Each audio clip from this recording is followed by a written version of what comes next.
What's it worth? What's it worth? Tell me what it's worth. Well, what's it worth? I mean, they're priceless, these collectibles, these figurines, right, Shane? Some of them are, yeah. Great to see you. Shane Turgeon is a toy collector, a toy appraiser. Now, is everything that we're seeing here, Shane, out of your personal collection? This is out of my personal collection, yeah. Okay, I really recognize some of these. I want to get right to this because Star Wars was huge for me growing up.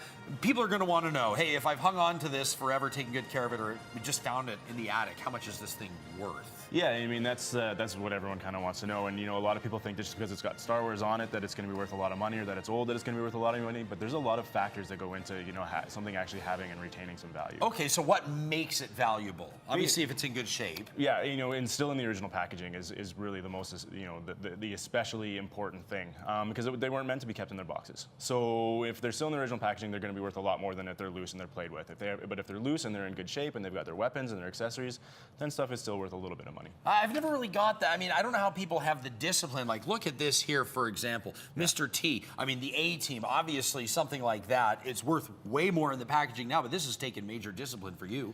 Yeah, and I mean, and this is actually from Brazil, so it's, you know, survived being, you know, through people's childhoods from Brazil, and then it's, you know, made it all the way to Canada, and it's still, you know, now it's cherished and to stay in this state. Amazing. Okay, well, I want to make our way down the line. Sure. So let's see that somebody here has this Star Wars, The Empire Strikes Back. I mean, what's something like that? What are we talking about here? Something like that's worth probably a couple $100, $250. Okay. Yeah. This Iron Giant toy came out with the movie, but it was only available through one store in the States.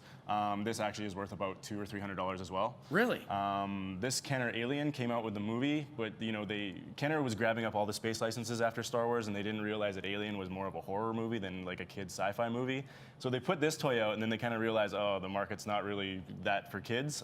This is worth about $1,000 in the box. $1,000 because there were so few of them that actually made it out there. Yeah, and there's quite a considerable demand for it, because it's a very large toy, and Alien is a very, you know, popular franchise. So. Especially with those that maybe weren't quite allowed to watch it as kids that are now adults that now love it. Now, Shane, of course, with anything, when you're talking about worth or value, you've got to have somebody that's willing to pay that. Absolutely. So do you find that people are actively searching for these types of collectibles? It's pretty amazing. You know, internationally, there's a massive market for vintage toys. It's huge right now, and it just seems to be getting more and more and more popular. So the vintage trend is carrying forward into toys as it is in fashion or anything else? Absolutely, but modern toys modern toys don't necessarily retain their value, but there's probably more people collecting modern toys than there are collecting vintage toys. Is that a smart move? I mean, okay, so say here, for example, you've got this what would be the value on something like this? It's probably worth between $800 and $1,000. Really? Yeah. I mean, this is serious business. If you have a big Star Wars collection or a big G.I. Joe collection, you could be looking at all in $5,000, $6,000, $10,000. Depends on what it is, absolutely. But then, you know, the unfortunate thing, people will hear those kind of numbers and they think that the stuff that they've got in their basement is probably worth $10,000, and really it maybe is worth like $500 or $600. Okay, so let me ask you this then.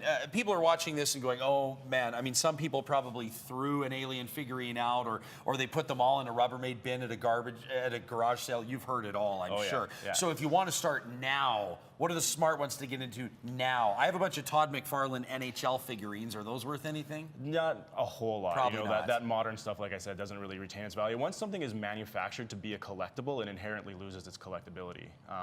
Because what a great point. Yeah, you know, once people put it out there, they're like, oh, this is going to be a rare, limited thing. Well, then everybody wants it, and everybody's keeping it in the package, and you know, the demand is, and you know, the supply eventually outweighs the demand. Same as these massive magazine runs where they say it's a special collector's edition, but they do twice as many as they'd normally do. Exactly. So I always tell people, first and foremost, buy what you like and buy what's within your budget.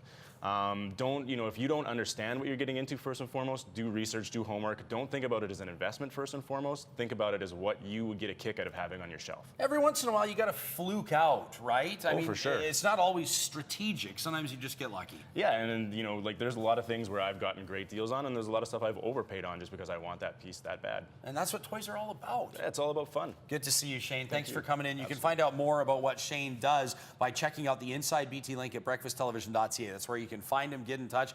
And I know you're open to checking out people's toys, right? Always. Why not? Always. That's what appraisers do. It's 8:18. We'll be back with more Bridget Ryan at Hip Hop in the Park. It's Thursday morning. Paul Schufeld still set to take to the grill outside as well. We'll be right back. Be my favorite toy when you wrap presents up for a girl or a